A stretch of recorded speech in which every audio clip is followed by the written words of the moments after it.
Masturbation secrets. Old men wish they knew sooner.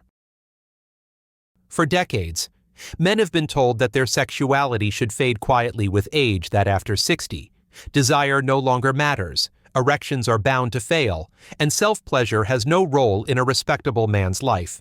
But here is the truth. It isn't age that destroys a man's vitality. It's the myths, the shame, and the silence that surround his most private health.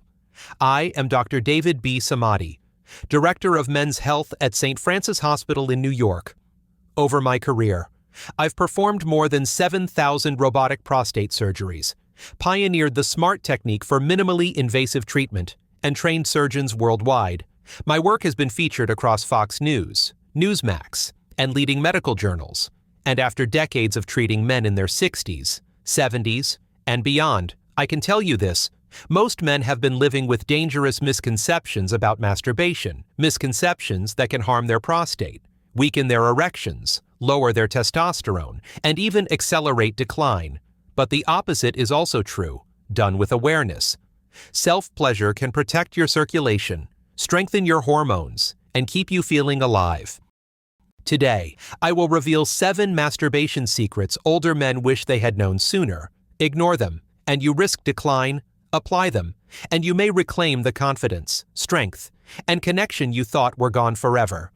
Make sure to subscribe, hit the notification bell, and share this with your friends or men in your club, because every man deserves to know the truth. And before we begin, let me warn you, the very first secret may surprise you. It reveals how the way you've been touching yourself for decades could be quietly damaging your body. Stay with me, because once you hear it, you'll never look at your own habits the same way again. Secret 1. Bad habits kill erections. I want to tell you about John. He was 67 when he came into my office, shoulders hunched, voice low. As though even speaking the words was embarrassing, he said, "Doctor, I can still do it, but I don't feel much anymore. It's like my body forgot how." At first, John assumed this was just old age, but when we dug deeper, I explained to him what so many men never hear. The way you have been masturbating, perhaps for decades, has been training your brain and body. And if that training is mindless, rushed, or repetitive, it can quietly damage your ability to function. Here's what happens. The nervous system is shaped by repetition, a principle called neuroplasticity. Every time you rush through a release, grip tightly, focus only on finishing, or rely on a screen filled with intense stimulation, you are teaching your brain and body that arousal means that exact scenario. Same position, same motion, same pressure, same ending. Over time, your brain becomes so conditioned to this narrow script that it struggles to respond to anything else. This is why men like John often report that they can finish alone, but with a partner, they feel numb, slow, or unable to climax. It's not because they are broken, it's because they are overtrained. The science is clear. Studies from the NIH show that when dopamine, the brain's pleasure chemical, is repeatedly triggered in the same mechanical way, the brain adjusts by lowering sensitivity. That means what once felt intense now feels dull. And the harder you try, the tighter you grip. The faster you go, the more you reinforce the problem. Some men develop what is now called porn-induced erectile dysfunction, or delayed ejaculation. Others simply lose sensitivity until they need more and more stimulation just to feel the basics. The mistake is to treat masturbation as a quick task, something to be rushed through without presence. The solution is to slow down, reintroduce variety, use your other hand, change your rhythm, focus on breathing, on sensation, on allowing arousal to build gradually instead of forcing it. When John began practicing this more mindful approach, it felt awkward at first, but within weeks, he began to notice his sensitivity returning. Erections that had felt weak began to feel stronger. He told me that even the intimacy with his wife, which he had been quietly avoiding, became easier and more pleasurable again. The body can relearn, the nervous system can heal, but only if you stop reinforcing the destructive loop of mindless repetition. If you recognize yourself in John's story, know that you are not alone. Many men have been unknowingly conditioning themselves for decades, but the moment you decide to approach your body with awareness instead of autopilot, the healing begins. John thought his sensitivity was gone forever, but the truth was that his habits had trained his brain into numbness. Once he changed, things improved. But what if you stop completely?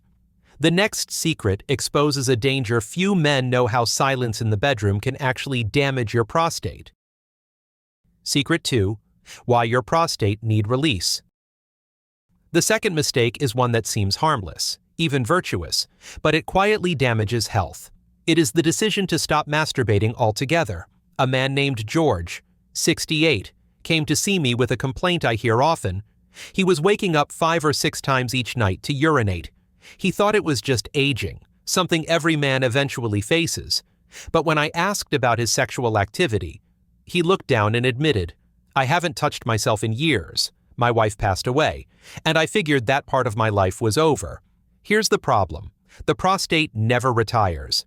This small gland continues producing fluid throughout your life. That fluid is meant to move. When it is not released, it begins to stagnate.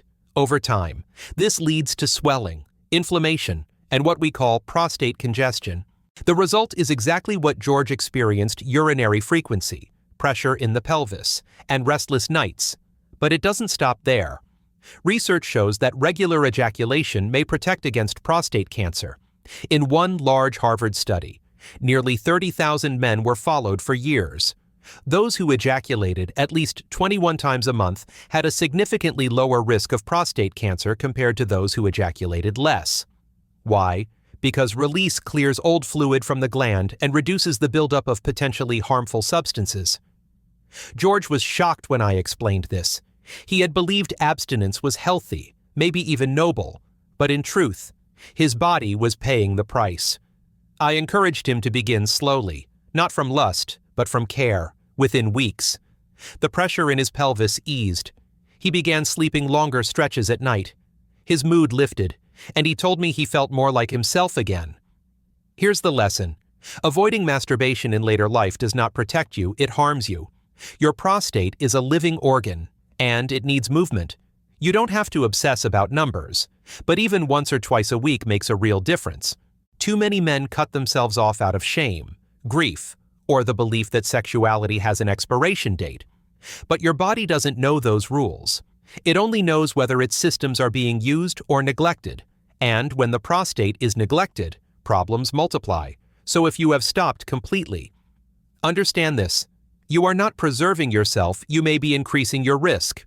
Occasional release is not indulgence, it is maintenance, just as important as stretching, exercising, or eating well. Take care of your prostate, and it will take care of you. If this insight surprised you, type health in the comments. I'd love to hear your thoughts. And if you find this information useful, make sure to subscribe, turn on the notification bell, and share this video with a friend or even with the men in your club so more people can protect their prostate health. Secret 3. Shame destroys more than age. Many men believe that as they get older, their greatest enemy is age itself. But in reality, one of the most destructive forces against a man's vitality isn't age at all, it's shame. That was the case for Walter, a 72-year-old man who came to see me shortly after his divorce. When I asked gently about intimacy, he lowered his gaze and said, almost in a whisper, "I don't do that anymore. At my age, it feels wrong." Walter's words reveal a quiet burden many men of his generation still carry. They were raised hearing that masturbation was sinful, dirty, or immature. Those messages may have come from parents, teachers, or even religious leaders, but they stuck. And though decades have passed, the shame is still there, lodged in the nervous system. Here's the problem. Shame is not just emotional, it's biological. Research shows that chronic guilt and shame elevate cortisol, the body's primary stress hormone. When cortisol remains high, it damages the immune system, raises blood pressure, interferes with sleep, and sabotages sexual performance. Erections depend on relaxed blood vessels. Stress tightens them. The very act a man feels guilty about could be the act his body needs most. When I explained this to Walter, he was surprised. He had thought self-denial was making him stronger, more disciplined. In truth, it was weakening him. Masturbation at his age was not about sin or indulgence. It was about keeping circulation flowing, balancing hormones, and releasing tension that his body was otherwise storing as stress. I encouraged him to reframe it, instead of seeing it as something dirty. He began to view it as maintenance, no different from stretching his back or exercising his heart. Within weeks, the changes were visible. His blood pressure improved. His sleep deepened. He stood taller in my office, his shoulders less weighed down. The mistake, for Walter and for so many men, was believing that desire must be buried under shame. The truth is that shame poisons the body far more than healthy desire ever could. Once Walter gave himself permission to treat his sexuality as part of his well-being, his health and his confidence began to return. Walter's transformation showed us that shame is far more poisonous than desire. Once he let go of guilt, he found new confidence. But what about hormones? The next secret reveals why your testosterone may be shutting down not simply from age, but because your body thinks you no longer need it. Secret 4. Wake up your testosterone. Most men assume their testosterone fades simply because of age, but the truth is more unsettling. Testosterone doesn't just fall with the passing years, it drops because your body thinks you don't need it anymore. That was exactly the case with Leonard, a 73-year-old retired firefighter, once strong and upright. Leonard now moved slowly, slouched in his chair, and complained of constant fatigue. His blood tests confirmed it. His testosterone was scraping the bottom of normal when I asked about sexual activity. Leonard shrugged. I don't really bother with that anymore. What's the point? What he didn't realize was that his very inactivity was sending his body a message. You see, the body is efficient. It produces hormones when it senses demand. If there is no sexual activity at all, no stimulation, no arousal. The brain interprets this silence as a signal that testosterone is no longer required. The machinery winds down, and the cycle of weakness, low mood, and muscle loss accelerates. But there is good news. Research shows that even short periods of arousal and release can trigger rises in testosterone. More importantly, they remind the body to keep producing, like a muscle that responds to training. The hormone system responds to use. Without use, it fades faster. With use, it maintains strength far longer than most men believe possible. I advised Leonard to begin a simple practice. 10 minutes of slow, intentional self-touch, a few times each week. Not for fantasy, not for urgency, just to reconnect with sensation. Over time, his posture improved, his energy lifted, and his motivation to exercise returned. Follow-up tests showed his testosterone had climbed enough to make a real difference. The mistake is assuming that testosterone decline is only about aging. The reality is that your body listens to the signals you send it. If you withdraw, it shuts down production. If you remain engaged, it keeps supporting you. Leonard's story proves that a man can remind his body to stay alive hormonally even in his 70s, simply by keeping his sexual energy active. If you want more energy and strength in your 70s and beyond, comment strong below. And while you're here, don't forget to subscribe, hit the bell icon, and share this message with friends or fellow club members who could use a reminder that testosterone doesn't have to disappear with age. Secret 5. Use it or lose it. Most men think that when erections fade, it is simply nature taking them away. But the truth is harsher. Erections don't vanish because of age alone. They fade because they are not being used. In other words, it is a system that obeys the most unforgiving rule in biology: use it or lose it. I met Raymond, a 69-year-old widower, who embodied this truth when I asked about his erections. He sighed and said, "It's been years. Doctor, since my wife passed, I just stopped. I figured I didn't need them anymore."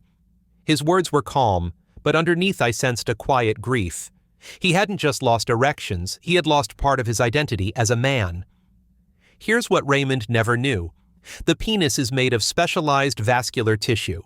It's not just skin and muscle, it's a complex network of blood vessels, smooth muscle fibers, and elastic structures designed to expand with blood flow. Erections are essentially a workout for this tissue, bringing oxygen and nutrients into the system. But without regular erections, blood flow slows down, oxygen supply decreases, the tissue begins to stiffen, and microscopic scar tissue forms a process called fibrosis, over months and years. This gradually reduces the penis's ability to expand fully. Think about it like a muscle. If you stop walking for a year, your leg muscles weaken and shrink if you never stretch. Your joints stiffen until movement becomes painful. Erections work the same way. They are not optional decorations. They are biological exercises that keep tissue alive. Even more importantly, erections are not only about sex, they are a vital marker of cardiovascular health. The same blood vessels that bring blood into the penis are affected by heart disease and vascular problems. That's why doctors often call erectile function the check engine light of a man's circulatory system. When erections are strong, circulation is usually healthy. When they fade, it may point to deeper vascular decline. When I explained this to Raymond, he looked shocked, so by ignoring it, "I've been making it worse," he asked. The answer was yes. Inactivity was not harmless. It was the cause of his decline. But I reassured him that it wasn't too late to make improvements.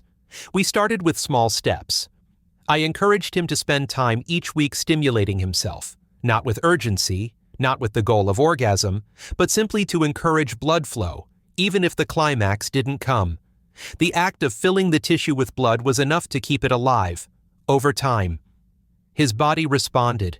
He began noticing faint morning erections again, something he hadn't felt in years. The change boosted his confidence, not just sexually, but in his overall sense of vitality. The mistake men like Raymond make is assuming that if erections stop, the story is finished. But the truth is that erections are preserved through use. Even solo stimulation keeps the tissue oxygenated and elastic. Raymond's journey teaches an important lesson. Use it or lose it is not a cruel phrase, it is a biological law, and when you choose to use it, gently and consistently, you give your body a fighting chance to hold on to one of the most important functions of manhood. Raymond discovered that erections obey a brutal rule: use it or lose it. His body began to wake up only when he chose to act. But what if your body has grown numb not from inactivity, but from overstimulation in the next secret? You'll learn how porn can quietly rewire the brain against you. Secret 6. Porn makes you numb. For many older men, late-night pornography becomes a secret habit. It feels harmless, just a bit of entertainment to spark arousal. But what starts as harmless quickly turns into a hidden trap, because the brain adapts to overstimulation in ways that slowly numb you. Charles, a 68-year-old man, confessed this with quiet embarrassment. "Doctor, I still touch myself almost every night," he said, "but if I don't have videos, I barely feel anything." His frustration was clear. He wasn't broken, but he was stuck in a cycle he couldn't escape. Here's what was happening. Pornography delivers an intense flood of dopamine, the brain's main pleasure chemical. Dopamine is what motivates you, excites you, and rewards you. In small doses, it's healthy, but when dopamine is triggered again and again by extreme stimulation, fast images, novelty, endless variety, the brain starts to protect itself. It lowers the number of dopamine receptors. That means natural stimulation, your hand, your imagination. Even a partner's touch no longer produces the same spark. What once felt exciting now feels dull. This is why Charles felt numb. His brain wasn't broken, it was overstimulated. Neuroscientists call this desensitization, and older men are especially vulnerable because dopamine pathways become less flexible with age. Once numbed, it takes longer to reset. The more Charles relied on porn, the worse the cycle became. His body demanded more extreme content, longer sessions, and more frequent use just to reach the same level of arousal. Meanwhile, real intimacy and natural sensation felt weaker and weaker. I explained to him that this wasn't a moral failing, it was brain chemistry. The solution was not to punish himself, but to recalibrate his system. We started by gradually reducing the frequency of porn use, replacing some sessions with imagination, or simply focusing on physical sensation without screens. I also encouraged him to slow down, breathe, and pay attention to his body instead of racing to the finish line.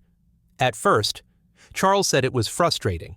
Without the constant flood of novelty, he struggled to feel much. But after a few weeks, he noticed subtle changes. His own touch felt more responsive. He could build arousal without needing a video. His fantasies began to return, along with a sense of creativity he hadn't felt in years. The mistake is, believing pornography is harmless background entertainment. The truth is that excessive use rewires the brain, leaving you dependent on it for arousal while natural sensitivity fades.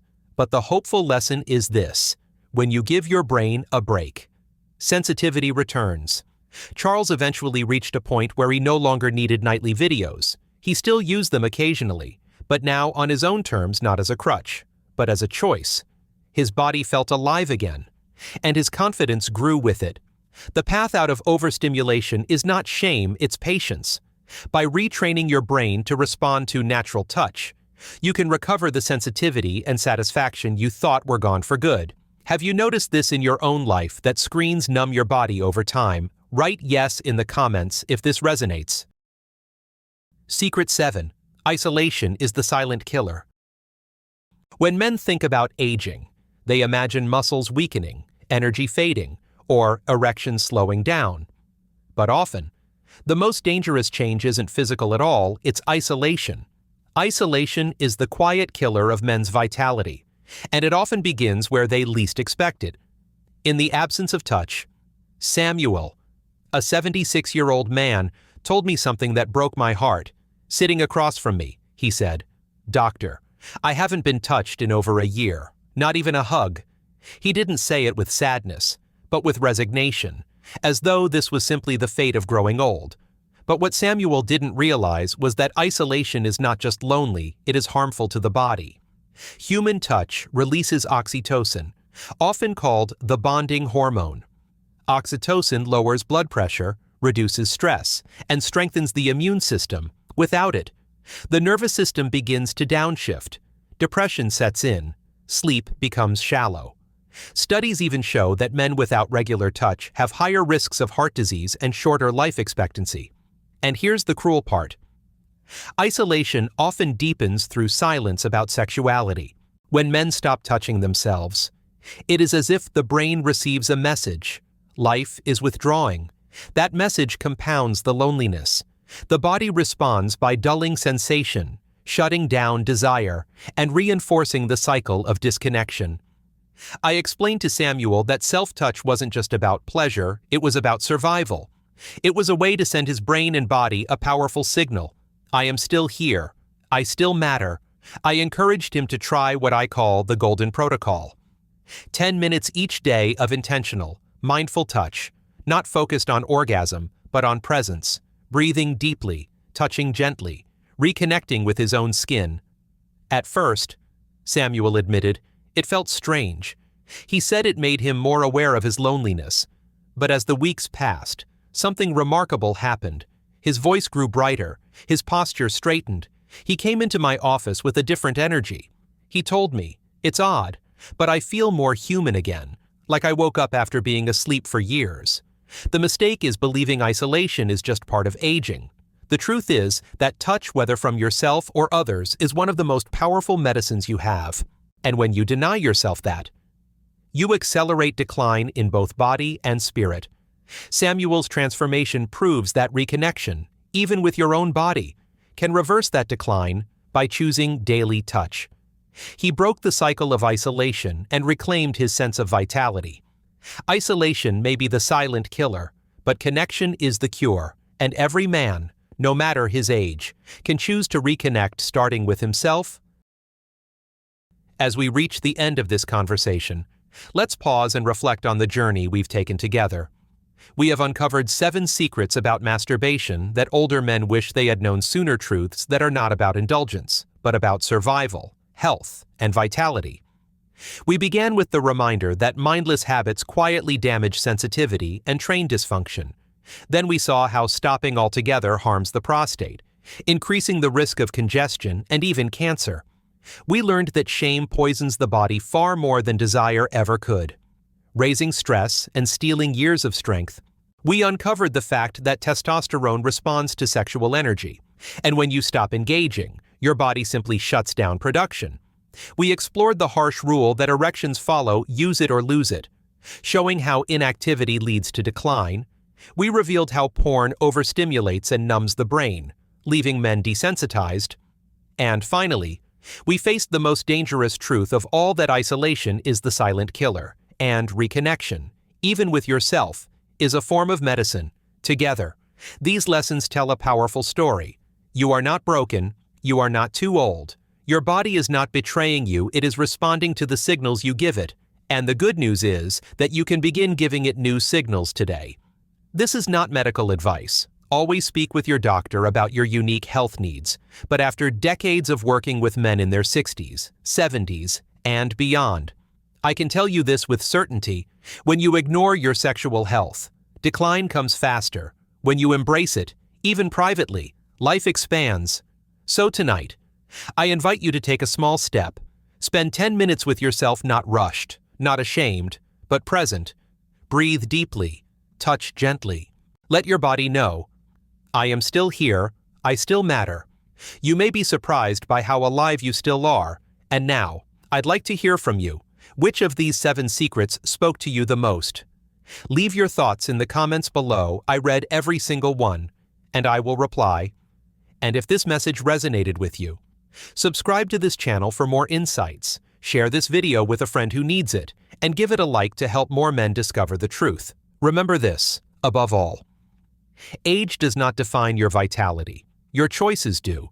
And the choice to reconnect with your own body is the beginning of reclaiming not just your sexuality, but your life.